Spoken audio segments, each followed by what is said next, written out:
Hello students. स्वागत है आप सबका एक बार फिर से आगाज इंस्टीट्यूट में। आशा करता हूँ आप सब बहुत अच्छे होंगे। आज यूनिट 1 की हमारी 12वीं क्लास है। अभी तक 11 क्लासेस हमारी हो चुकी हैं। आज की क्लास में जो टॉपिक हम पढ़ने वाले हैं, इस टॉपिक का नाम है स्मृतियाँ। अभी तक जो टॉपिक हमने पढ़े हैं उनमें प्राचीन भारतीय ज्ञान परंपरा, भारतवर्ष, वेद, उपनिषद, आरण्यक, ब्राह्मण ग्रंथ, षट दर्शन हमारे कंप्लीट हो चुके हैं। जो सिलेबस में अगला टॉपिक है स्मृतियां, इसे हम समझेंगे, इसे आज की क्लास में जानेंगे। क्या क्या प्रश्न यहाँ से एग्जामिनर पूछता है, कौन कौन से प्रश्न आगामी परीक्षाओं में हो सकते हैं, वो सारा आज की क्लास में हम डिस्कस करेंगे। तो स्टूडेंट आप बिल्कुल पूरी क्लास को अच्छे से देखिएगा। सारे ही प्रश्न जो स्मृतियों से रिलेटेड आपके मन में हैं वो सारे आज क्लियर हो जाएंगे। चलिए तो करते हैं शुरुआत। स्मृतियां जो हमारा अगला टॉपिक है आज का। चलिए तो स्टूडेंट स्मृतियों को पढ़ने से पहले कुछ बेसिक बातें हम समझते हैं। बेसिक बातें क्या? तो बेसिक बातें ये कि जो हमारे वैदिक ग्रंथ है ना, उन वैदिक ग्रंथों को दो श्रेणियों में रखा जाता है। एक श्रेणी है स्मृति और दूसरी श्रेणी है श्रुति। है ना, मतलब जो हमारे वैदिक ग्रंथ है ना, मतलब यूं कहूं मैं कि जितने भी वैदिक ग्रंथ है ना, मतलब जो हिंदू धर्म से रिलेटेड जितने भी ग्रंथ हैं, आप ऐसा समझ लो, या भारतीय इतिहास, जो प्राचीन भारतीय इतिहास या प्राचीन भारतीय जो ज्ञान परंपरा रही है उससे रिलेटेड जितने भी ग्रंथ हैं, उन ग्रंथों को दो श्रेणियों में रखा जाता है। एक श्रेणी है स्मृति ग्रंथों की और जो दूसरी श्रेणी है वह है श्रुति ग्रंथों की। स्मृति ग्रंथों में जो ग्रंथ आते हैं उन्हें स्मृतियां कहा जाता है, तथा श्रुति ग्रंथों में जो ग्रंथ आते हैं उन्हें श्रुतियां कहा जाता है। अब सबसे पहला प्रश्न ही परीक्षक ये पूछ लेता है परीक्षा में कि आखिर में कौन सा ग्रंथ श्रुति ग्रंथ है और कौन सा ग्रंथ स्मृति ग्रंथ है। जैसे एग्जामिनर ने दे दिया कि निम्न में से कौन सा एक श्रुति ग्रंथ है। ऑप्शन है ऋग्वेद, सामवेद, अथर्ववेद और चौथा ऑप्शन है उपरोक्त सभी। है ना, इस टाइप के प्रश्न हो सकते हैं। या निम्न में से कौन स्मृति ग्रंथ नहीं है, या निम्न में से कौन श्रुति ग्रंथ नहीं है ना। तो श्रुति ग्रंथ कौन सा है, स्मृति ग्रंथ कौन सा है, यहां से भी परीक्षा में प्रश्न आता है। तो हम शुरुआत यहीं से करते हैं कि आखिर में कौन कौन सी श्रुति ग्रंथ अर्थात की कौन कौन सी श्रुतियां हैं और कौन कौन सी स्मृतियां हैं। है ना, हम स्मृतियां आज पढ़ेंगे तो क्या श्रुतियां भी हमें आगे पढ़ना है, या श्रुतियों को हम पढ़ चुके हैं, है ना, सारा आप जो है क्लियर करोगे। चलिए तो देखो स्टूडेंट, हम शुरुआत करते हैं श्रुति से। इस श्रुति शब्द का मतलब क्या होता है? तो श्रुति का मतलब होता है सुनना या फिर सुना हुआ। श्रुति ग्रंथों के अंतर्गत वो ग्रंथ आते हैं जिन ग्रंथों में वो ज्ञान है जो किसी से सुना हुआ है ना। जैसे मैंने कोई ज्ञान किसी से सुनकर प्राप्त किया तो वो मेरा श्रुति ज्ञान है, और उस ज्ञान को प्राप्त करके मैं एक ग्रंथ लिख देता हूं तो वो ग्रंथ कैसा होगा, श्रुति ग्रंथ होगा। कि मैंने किसी से सुना और सुनकर मैंने उसको पूरा का पूरा लिख दिया, तो मतलब ये जो ग्रंथ है ये कौन सा ग्रंथ है, श्रुति ग्रंथ। तो श्रुति ग्रंथों में वो ग्रंथ आते हैं जिन ग्रंथों में वो ज्ञान होता है जो किसी से सुना हुआ होता है। अब जब हमने वेद पढ़े थे वहां पर मैंने आपको बताया था कि वेदों में जो ज्ञान है वो ऋषियों ने सुना है, किससे, ब्रह्मा से। है ना, ईश्वर ने ज्ञान ऋषियों को दिया, मतलब ऋषियों ने ईश्वर से सुना। जो ऋषि थे उन्होंने अपने शिष्यों को सुनाया, उन शिष्यों ने फिर अपने शिष्यों को सुनाया।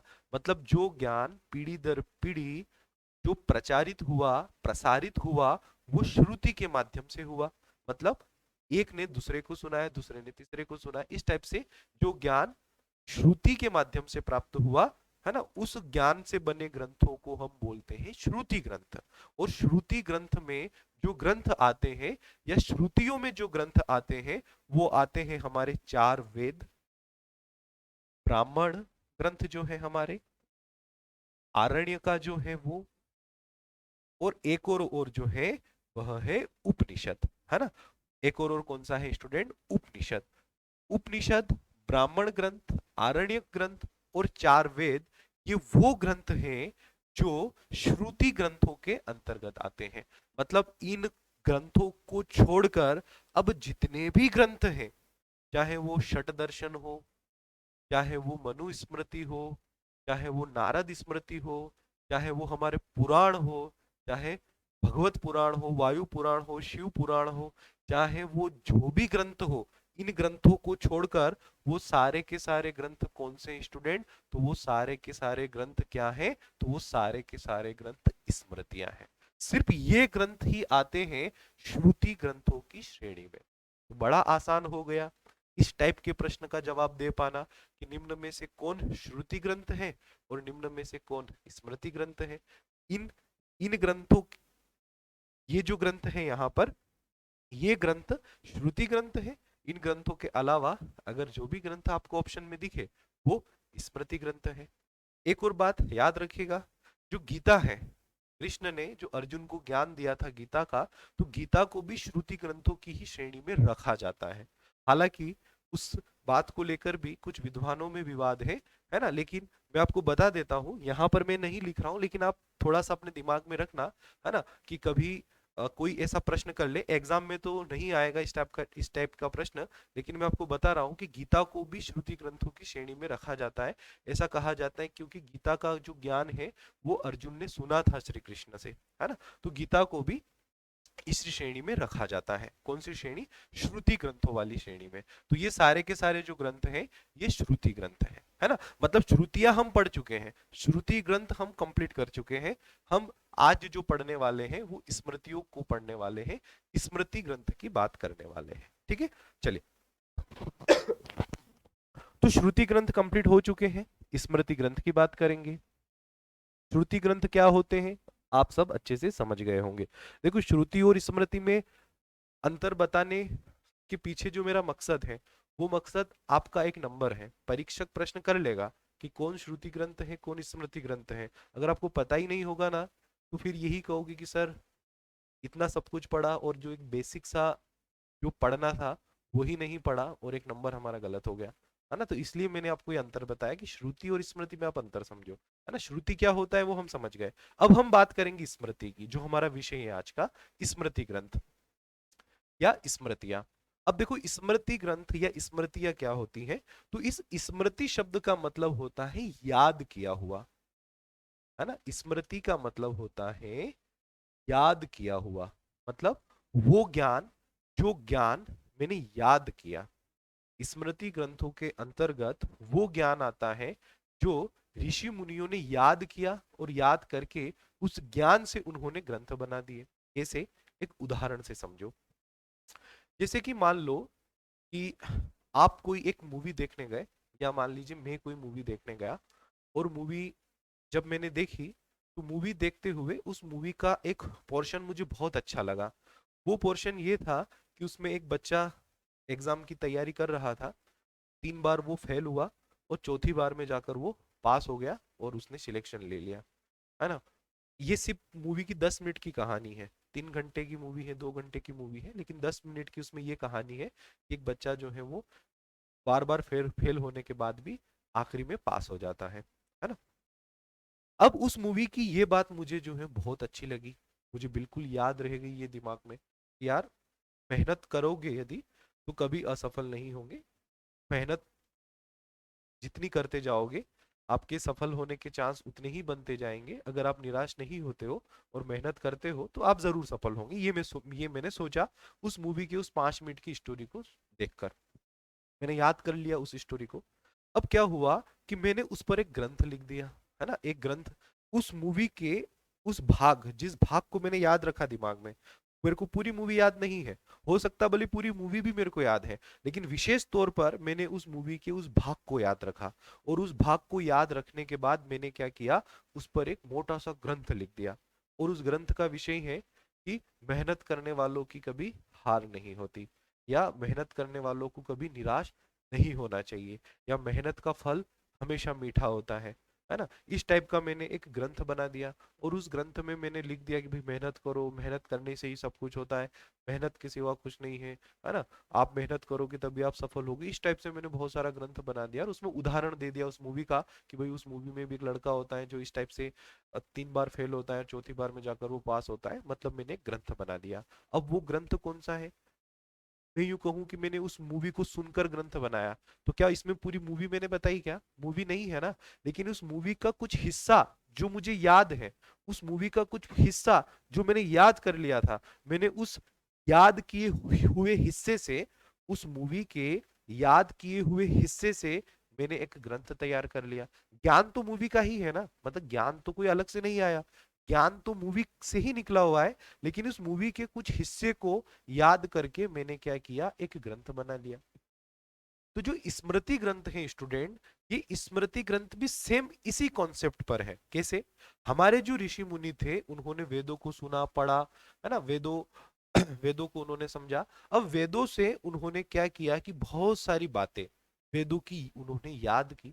वेदों जैसे मतलब हमने उस मूवी का एक 5 मिनट का पोर्शन याद रख लिया था ना, वैसे ही उन्होंने वेदों में जो लिखी हुई बातें हैं उन बातों में से बहुत सारी बातें या बहुत सारा ऐसा ज्ञान जो उन्होंने याद रख लिया, और उस याद रखे हुए ज्ञान को अब उन्होंने अपने हिसाब से उस ज्ञान को एनालिसिस किया, अपने हिसाब से उन्होंने उदाहरण दिए, और अपने हिसाब से उस ज्ञान को व्यवस्थित करके उन्होंने एक ग्रंथ लिख दिया, है ना। जैसे कि कोई ग्रंथ लिख दिया कि भाई चोरी नहीं करना चाहिए, है ना, वेदों में कहीं पर लिखा है कि भाई चोरी नहीं करना चाहिए, झूठ नहीं बोलना चाहिए, तो उस ज्ञान को याद किया और अच्छे से उसकी विवेचना की, है ना, और अच्छे से उस ज्ञान को एनालिसिस करके एक ग्रंथ हमने तैयार कर लिया, है ना। तो वो जो हमारा ग्रंथ बन गया, वो कौन सा ग्रंथ बन गया, स्मृति ग्रंथ, कि हमने वेदों के ज्ञान को याद किया और उस ज्ञान को याद करके हमने जो है एक ग्रंथ तैयार किया, है ना।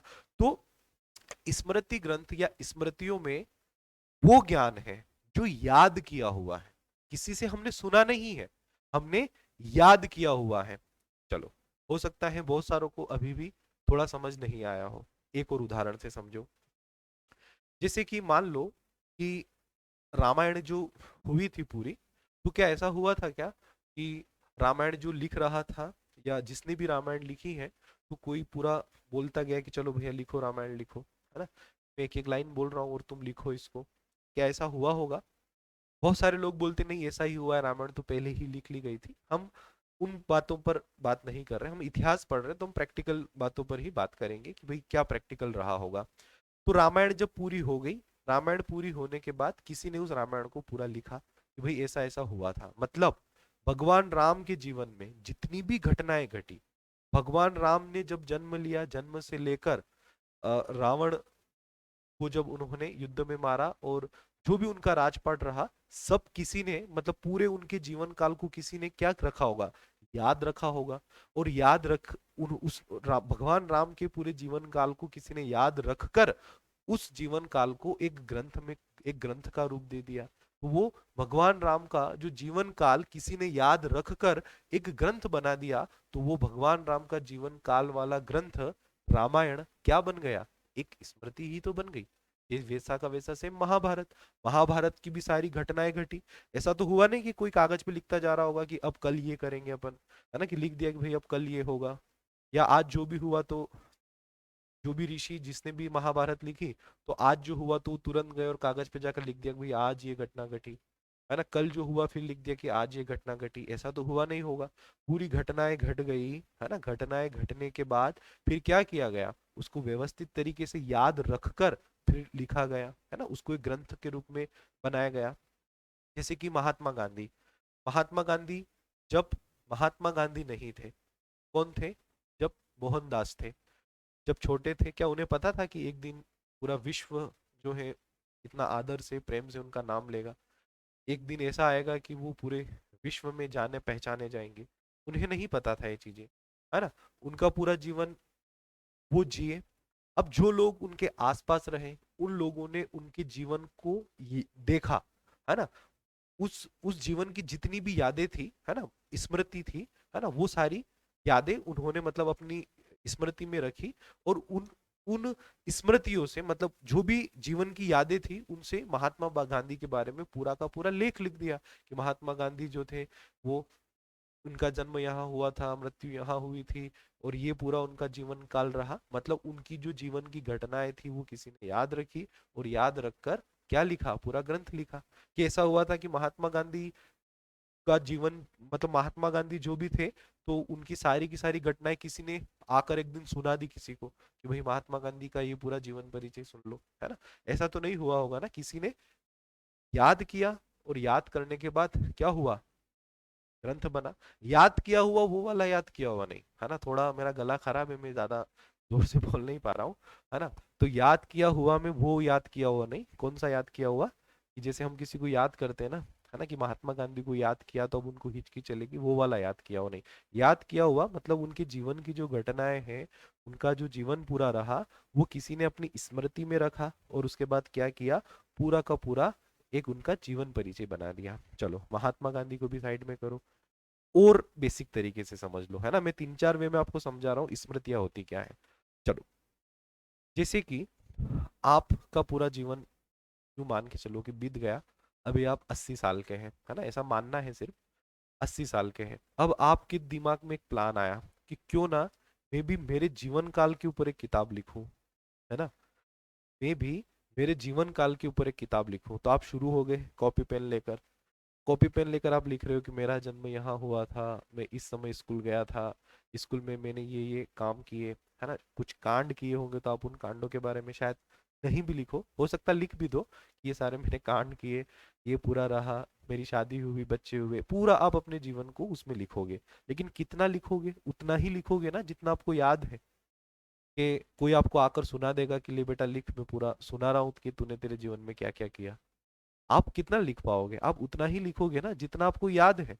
मतलब जितना आपकी स्मृति में है आपका जीवन, आप उतना ही लिख पाओगे। तो आपने क्या किया, अपने पूरे उस जीवन को, मतलब जीवन की आपकी तमाम घटनाएं जितनी भी आपको याद रही, वो सारी की सारी आपने ग्रंथ में लिख दी। मतलब वो आपकी एक स्मृति बन गई, है ना। वो ग्रंथ जो है वो आपकी एक स्मृति बन गई, है ना।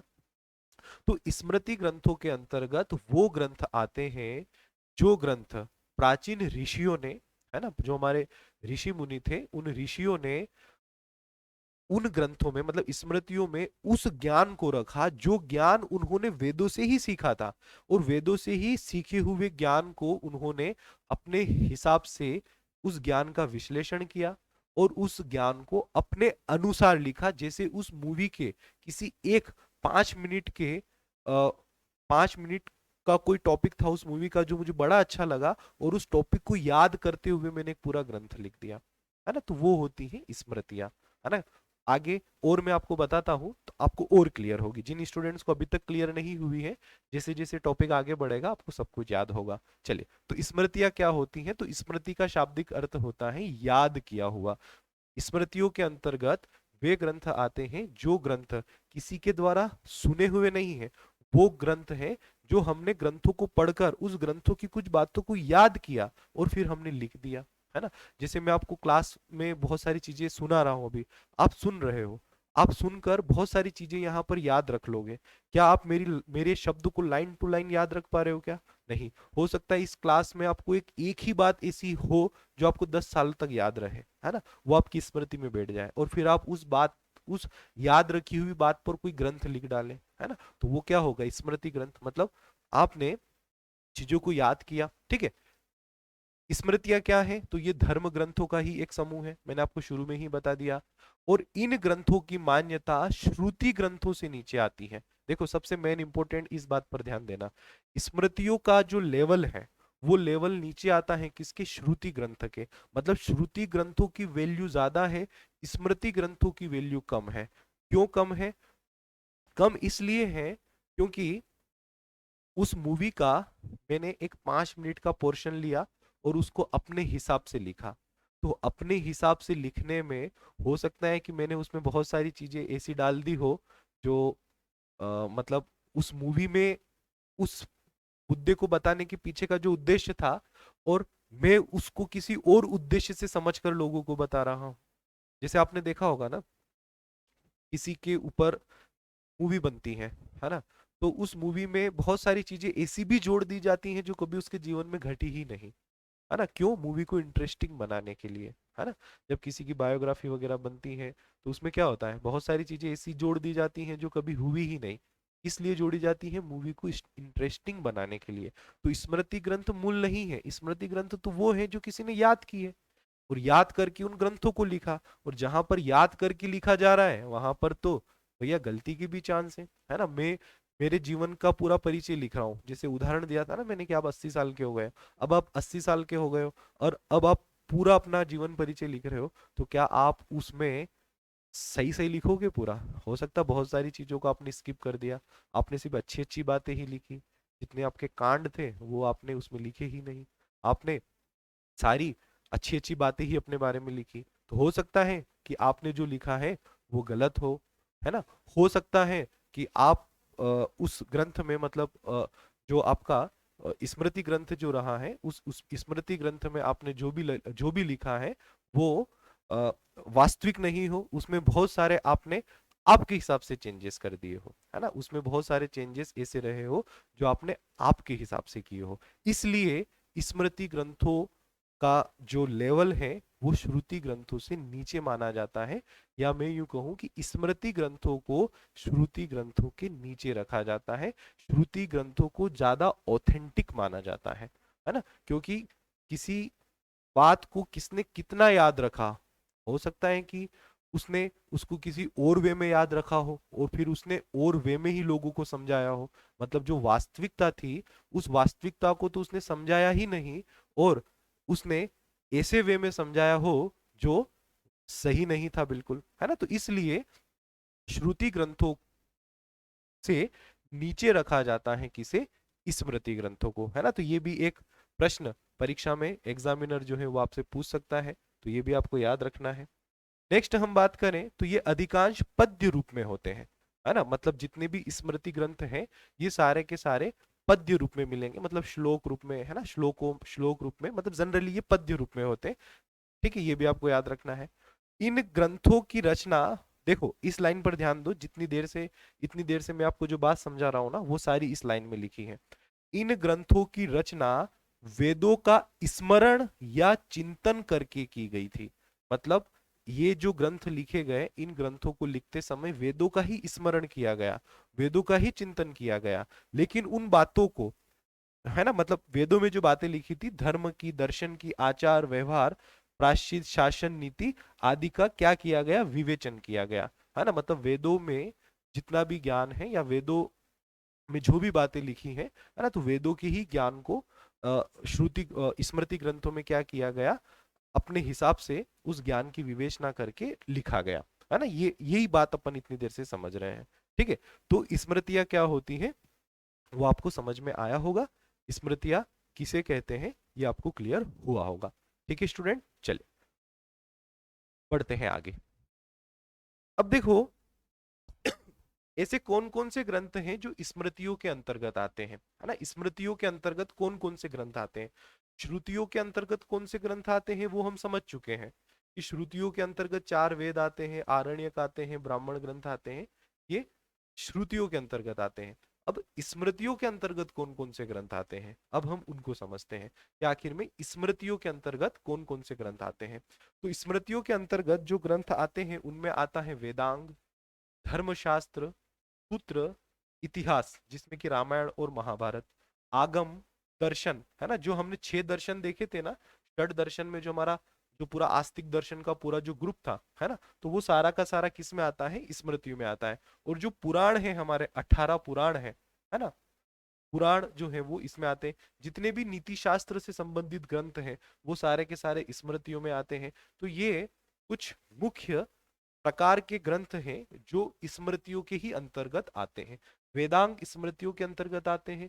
जितने भी धर्मशास्त्र हैं, धर्मशास्त्र में हम यहाँ पर 18 स्मृति ग्रंथों की बात करते हैं, है ना। धर्मशास्त्र के अंतर्गत हम यहाँ पर 18 स्मृति ग्रंथों की बात करते हैं। सूत्र, इतिहास, आगम, दर्शन, पुराण, नीति शास्त्र, ये सारे के सारे वे ग्रंथ हैं जो स्मृतियों के अंतर्गत आते हैं। श्रुतियों के अंतर्गत आते हैं 4 वेद, ब्राह्मण ग्रंथ, आरण्यक, उपनिषद। और इनके अलावा अब जितने भी ग्रंथ बचे वो सारे के सारे किस में आते हैं, तो वो सारे के साथ आते हैं स्मृतियों में, जिसमें मुख्य है वेदांग, धर्मशास्त्र, सूत्र, इतिहास, आगम, दर्शन, पुराण, नीतिशास्त्र आदि। ये वो ग्रंथ हैं जो स्मृतियों के अंतर्गत आते हैं। मतलब इन ग्रंथों में वो सारी चीजें लिखी हैं जो स्मृतियों की कैटेगरी वाली है। स्मृतियां क्या होती है वो मैं आपको भी विस्तार से समझा चुका हूं। चलिए थोड़ा हम इनके बारे में भी समझ लेते हैं। देखो वेदांग 6 प्रकार के होते हैं, है ना। एग्जामिनर पूछता है वेदांग कितने हैं, तो वेदांग 6 हैं। शिक्षा, कल्प, व्याकरण, निरुक्त, छंद और ज्योतिष। बस ये 6 आप नाम याद रख लीजिएगा। परीक्षा में एग्जामिनर बस इतना ही प्रश्न आपसे करेगा कि निम्न में से कौन वेदांग है ना। या वेदांग कितने हैं, तो वेदांग 6 है। ये 6 वेदांग आप याद रखेगा, डिटेल में नहीं जाना, है ना। किसमें क्या है, किसमें क्या कौन सा किसने दिया, किसमें किसका संवाद है, इतना डिटेल में नहीं जाना, क्योंकि प्रश्न का लेवल बस इसी हद तक होगा। तो आप उसी लेवल तक पढ़ो जो आपके काम का है ना। फालतू में क्यों उन चीजों को पढ़ना जो कभी एग्जामिनर पूछेगा ही नहीं। ठीक है, तो बस आप इतना याद रखो, इन 6 नामों को याद रखो। ठीक है। दूसरी चीज जो धर्मशास्त्र है ना, जो किसके अंतर्गत आते हैं, धर्मशास्त्र आते हैं स्मृतियों के अंतर्गत, है ना। मैंने कहा था ना धर्मशास्त्र में हम मुख्यतः 18 स्मृतियों को देखते हैं। मतलब इसमें कुछ प्रमुख स्मृतियों के बारे में बता रहा हूँ। यूं तो स्मृतियां भी हैं, उप स्मृतियां भी हैं, है ना, महास्मृतियां भी हैं, लेकिन ये 18 स्मृतियां प्रमुख मानी जाती हैं, है ना। ये 18 स्मृतियां ऐसी हैं जो प्रमुख मानी जाती हैं, जो अलग अलग ऋषियों ने लिखी। जैसे मनु स्मृति है, ये मनु ने लिखी। याज्ञवल्क्य स्मृति है, ये याज्ञवल्क्य ने लिखी। अत्रि स्मृति, अत्रि ऋषि अत्रि ने लिखी, है ना। इसी प्रकार से विष्णु, हरित, उष्णा, अंगिरा, यम, कात्यायन, बृहस्पति, पाराशर, व्यास, दक्ष, गौतम, वशिष्ठ, नारद, भृगु, है ना, आप स्तंभ। तो ये कुल कुछ 18 प्रमुख स्मृतियां हैं जहां से भी प्रश्न परीक्षा में बनते हैं, है ना। और इन स्मृतियों में क्या है, तो इन स्मृतियों में मनुष्य का व्यवहार कैसा होना चाहिए, है ना, मनुष्य को किस प्रकार का जीवन जीना है, मनुष्य के क्या गुण होंगे, है ना, मनुष्य को अगर कोई उससे गुनाह हो जाए तो उसका प्रायश्चित उसको कैसे करना है ना। देखो यहाँ पर सब लिखा है कि इन स्मृतियों में क्या है ना। इसमें दर्शन है, मनुष्य के क्या आचार होंगे, इसमें मनुष्य के व्यवहार संबंधित बात है, प्रायश्चित, है ना, शासन कैसे चलेगा, क्या नीतियां होनी चाहिए जीवन की, है ना। ये सारा का सारा ज्ञान आपको इन स्मृतियों में देखने को मिलेगा। सबसे प्राचीन स्मृति जो है वो मनु स्मृति को माना जाता है, कि मनु स्मृति जो है वो सबसे प्राचीन स्मृति है। और मनु स्मृति में हमें शुंग काल की जानकारी मिलती है ना। देखो जानकारियां कैसे मिलती है उसको भी समझ लो। जैसे कि मैं इस बात पर अ, बात कर रहा हूँ, मतलब मैं इस मुद्दे पर बात कर रहा हूँ कि सत्य की हमेशा जीत होती है। तो मैं वेदों का ही ज्ञान है ना, वेदों में लिखा हुआ है ना। आपने वेद पढ़े हैं, सॉरी, आपने वेदों के बारे में जितनी भी क्लासेस आपने देखी तो आपने देखा होगा कि वेदों में जनरली इन्हीं सारी चीजों से ही रिलेटेड ज्ञान वहां दिया गया है ना। एक उपनिषद है जिसमें लिखा हुआ है सत्यमेव जयते, है ना, सत्य की जीत होती है, मतलब वेद कहता है कि सत्य की जीत होती है। अब मैंने एक स्मृति बनाई, है ना, और स्मृति का टॉपिक है सत्य की जीत होती है। अब मैं वहां पूरा बता रहा हूँ कि भाई सत्य की ही जीत होती है ना, सत्य जो है वो कभी नहीं झुकता है। अब मैं वहां कुछ उदाहरण दे रहा हूँ कि एक शुंग काल में कोई एक राजा था, है ना, जिस राजा के साथ ये घटना हुई, और उस राजा ने क्या किया कि कभी भी सत्य की राह नहीं छोड़ी। वो राजा हमेशा सत्य पर बना रहा, और अंत में जाकर उस राजा की जीत हुई। उस राजा के ये बच्चे हुए, ये लड़के हुए, ये उस राजा का वंश था। उस राजा के वंश में ये लोग थे, ये उसके पिता थे। मैंने सारा उस राजा के उदाहरण देते हुए मैंने अपनी बात भी बताई, है ना, ताकि मेरी जो बात है वो लोगों को अच्छे से समझ में भी आए, है ना। स्मृतियों का मतलब हमने आगे देखा भी था ना कि वेदों को ही यहाँ समझाया गया है ना। तो जो बात है वो लोगों को समझ में भी आए, और मैं कुछ वहां उदाहरण वगैरह भी उनको दे सकूं किसी राजा का, किसी वंश का। तो जो मनुस्मृति है उसमें हमें शुंग काल की जानकारी मिलती है, क्योंकि बहुत सारे उदाहरण यहाँ शुंग काल के राजाओं के दिए गए हैं, है ना। तो इससे हमें शुंग काल की जानकारी मिलती है। वहीं नारद स्मृति की बात करें तो इस नारद स्मृति में गुप्त काल के विषय में जानकारी मिलती है, गुप्तकालीन शासकों के बारे में यहाँ पर हमें जानकारी मिलती है। तो ये कुछ प्रमुख स्मृतियां हैं, इनके आप नाम देख सकते हैं। प्रश्न जनरली यही होगा कि सबसे पुरानी स्मृति कौन सी है, या गुप्त काल की जानकारी कौन सी स्मृति में है, शुंग काल की जानकारी कौन सी स्मृति में है ना। कुछ इसी टाइप के ही प्रश्न होंगे, तो आपको उनके लिए प्रिपेयर रहना है। चलिए नेक्स्ट यदि हम बात करें तो 7 सूत्र होते हैं, है ना। ये जो सूत्र है, ये सारे के सारे सूत्र भी किसके अंतर्गत आते हैं? स्मृतियों के ही अंतर्गत आते हैं ये सूत्र। कौन कौन से सूत्र हैं? योग सूत्र, न्याय सूत्र, ब्रह्म सूत्र, काम सूत्र, व्याकरण सूत्र, ज्योतिष सूत्र और सल्व सूत्र। ये 7 सूत्र हैं। तो कभी एग्जामिनर प्रश्न करे कि सूत्रों की संख्या कितनी या सूत्र कितने होते हैं, तो 7 सूत्र होते हैं। अब सूत्र में क्या है? तो सूत्र में छोटे छोटे मंत्र हैं, छोटे छोटे श्लोक हैं। मतलब बस यहाँ पर बातों को बड़ी विस्तार से न करते हुए छोटे फॉर्म में यहाँ समझाया गया है। हम जैसे गणित में लगाते हैं ना सूत्र, कि एक सूत्र लगा दिया जिससे पूरा बड़ा से बड़ा क्वेश्चन सोल्व हो गया, तो ये सूत्र मतलब योग सूत्र मतलब यहाँ छोटे शब्दों में बहुत बड़ी बातें कही गई है ना। तो ऐसे ये सूत्र है, 7 सूत्र है टोटल। तो आप इन 7 सूत्रों के भी नाम याद रखेगा। ये 7 सूत्र भी स्मृतियों के ही अंतर्गत आते हैं। नेक्स्ट है आपके पुराण। जो 18 पुराण हैं, ये 18 पुराण आते हैं किसके अंतर्गत? स्मृतियों के अंतर्गत। जिसमें है ब्रह्म पुराण, विष्णु पुराण, स्कंद पुराण, पद्म पुराण, वायु या शिव पुराण, वाराह पुराण, वामन पुराण, नारद पुराण, लिंग पुराण, मार्कंडेय पुराण, कूर्म पुराण, मत्स्य पुराण, गरुड़ पुराण, भविष्य पुराण, अग्नि पुराण, ब्रह्मांड पुराण, भागवत पुराण और ब्रह्म वैवर्त पुराण। ये 18 पुराण है। तो पुराण किस में आते हैं? एग्जामिनर अगर पूछे कि पुराण किस प्रकार के ग्रंथ हैं, श्रुति, अनुश्रुति, स्मृति या इनमें से कोई नहीं, तो आपका उत्तर होगा स्मृति। पुराण कौन से समूह के हैं? स्मृति श्रेणी के हैं, है ना। पुराण जो है वो स्मृतियां हैं। 18 पुराण हैं। अब इन पुराणों से भी परीक्षा में प्रश्न बनते हैं कि सबसे बड़ा पुराण कौन सा है? तो सबसे बड़ा पुराण है स्टूडेंट स्कंद पुराण। सबसे छोटा पुराण कौन सा है? तो वह है मार्कंडेय पुराण। सबसे पुराना पुराण कौन सा है? तो वो है मत्स्य पुराण। मौर्य वंश से संबंधित पुराण कौन सा है? तो विष्णु पुराण। देखो, मौर्य वंश से संबंधित का मतलब कि पुराणों में जो नॉलेज दिया गया, तो मैंने कहा ना कि उस नॉलेज को डिलीवर करते समय, नॉलेज को देते समय कुछ राजाओं के उदाहरण दिए जाते थे कि भाई ये राजा था, इस राजा ने ये काम किया, है ना। हम भी किसी को कोई कहानी सुनाते हैं तो उसमें कोई उदाहरण भी देते हैं ना, ताकि सुनने वाले को अच्छे से समझ में आ जाए, है ना। तो सेम उसी प्रकार से जो पुराणों का ज्ञान पंडितों, ब्राह्मणों, ऋषियों के द्वारा जो लोगों को दिया गया, तो यहाँ राजा महाराजाओं के उदाहरण भी दिए गए कि देखो वो राजा था, वो सत्य की राह पर चलता था, वो राजा था, वो अपनी प्रजा का भला करता था, तो उसके साथ अच्छा हुआ। तो इस प्रकार से जो जो विष्णु पुराण है, उस विष्णु पुराण में मौर्य शासकों के बारे में बात की गई है। जो सातवाहन वंश है, इससे संबंधित पुराण हमें मिलता है मत्स्य, मतलब मत्स्य पुराण में सातवाहन शासकों से संबंधित एग्जाम्पल मिलते हैं। गुप्त वंश से संबंधित जो एविडेंस है या गुप्त वंश से संबंधित जो बातें हैं, वो वायु पुराण में देखने को मिलती है ना। और इनके अलावा जो मत्स्य है, वायु है, विष्णु है, ब्रह्मांड है और भागवत, ये जो 5 पुराण है 18 में से, ये 5 पुराण ऐसे हैं जिनमें राजाओं की वंशावली पाई जाती है। इन 5 के अलावा जो बाकी 13 और बचे हैं ना, इन बाकी 13 में राजाओं की वंशावली नहीं है ना, सिर्फ इन 5 में है। 5 में से विष्णु, मत्स्य और वायु तो हमने देख ही लिया कि विष्णु में मौर्य के बारे में है, मत्स्य में सातवाहन, वायु में गुप्त के बारे में है ना। उसके अलावा ब्रह्मांड और भागवत पुराण भी पुराण है, जहां पर विभिन्न विभिन्न राजाओं की वंशावलियां दी गई हैं, उन राजाओं के बारे में बात की गई है। और अन्य जो 13 पुराण और बचे हैं, उनमें राजाओं की वंशावलियां नहीं है। वहां पर वेदों के ही ज्ञान को सरलतम भाषा में, है ना, वेदों से जो ज्ञान हमने देख याद रखा, उस ज्ञान को हमने सरलतम भाषा में लोगों को समझाने की कोशिश की। तो पुराण भी किसके अंतर्गत आते हैं? पुराण भी आते हैं स्मृतियों के ही अंतर्गत। मतलब पुराण जो है वो भी क्या है स्टूडेंट? पुराण जो है वो भी स्मृतियां ही है ना। तो स्मृति ग्रंथों के अंतर्गत वो ग्रंथ आते हैं जिन ग्रंथों को याद किया ऋषियों ने, और ऋषियों ने फिर अपने हिसाब से उस याद किए हुए ज्ञान को अपने हिसाब से लोगों को समझाया। जबकि श्रुति ग्रंथों में वो ग्रंथ आते हैं जो ज्ञान सीधे ब्रह्मा से सुना गया और आगे अन्य अपने शिष्यों को सुनाया गया। मतलब जो सुनने वाली परंपरा है, वहां चेंज होने के चांसेस कम है।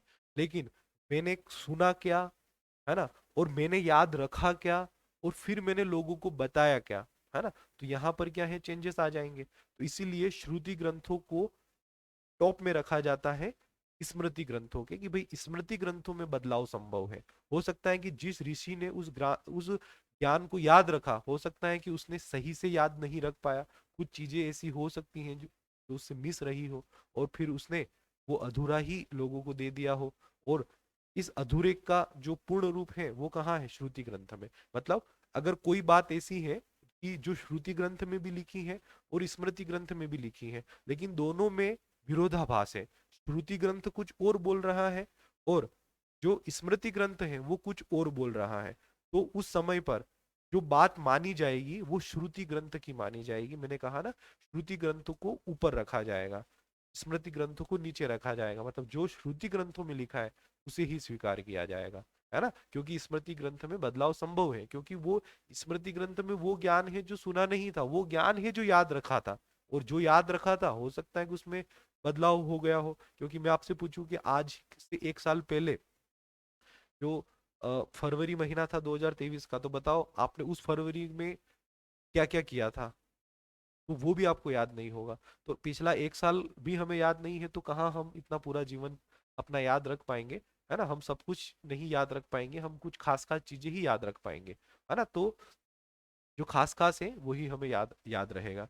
लेकिन जो श्रुति है, जैसे कि मान लो कि मैंने मैंने हनुमान चालीसा सुनी है, तो मैंने सुनी, मुझे पूरी याद होगी। अब मैंने ऐसी किसी मेरे बेटे को सुनाई, है ना, अब उसने भी पूरी याद कर ली, फिर मेरे बेटे ने उसके बेटे को सुनाई, उसने भी पूरी याद कर ली। तो ये ऐसा क्या होता गया कि ये पीढ़ी दर पीढ़ी जो है श्रुति वाली परंपरा चलती रही कि भाई मैंने मेरी अगली पीढ़ी को सुनाई, फिर उसने उस पीढ़ी को सुनाई, तो वहां चेंजेस होने के उतने चांस नहीं है, क्योंकि ये पीढ़ी दर पीढ़ी आगे बढ़ रही है। लेकिन मैं बोल रहा हूँ और वो सुन रहा है, वो सुनकर याद कर रहा है। अब मैंने जितना कहा, अब उसमें से उसको पता नहीं कितना याद हुआ, और उसको जितना याद हुआ उसमें से उसने अपने हिसाब से और चीजें जोड़कर सामने वाले को बताया, है ना। तो स्मृति ग्रंथों में बदलाव हो सकते हैं। स्मृति ग्रंथ जो है वो नीचे माने जाते हैं किसके, श्रुति ग्रंथों के। ठीक है स्टूडेंट, तो ये हमारी स्मृतियां कंप्लीट हुई। और स्मृतियों से प्रश्न किस प्रकार की परीक्षा में हो सकते हैं, स्मृतियों से क्या क्या प्रश्न आ सकता है, वो भी मैंने आपको यहाँ पर बताया है। जनरली स्मृतियों से प्रश्न यही होंगे, है ना, कि कौन स्मृति ग्रंथ है, कौन स्मृति ग्रंथ नहीं है, वेदांग कितने हैं, इन वेदांगों के नाम याद रखेगा, सूत्र 7 सूत्रों के नाम याद रखेगा, रामायण महाभारत कौन से ग्रंथों में आते हैं, स्मृति ग्रंथों में आते हैं, है ना।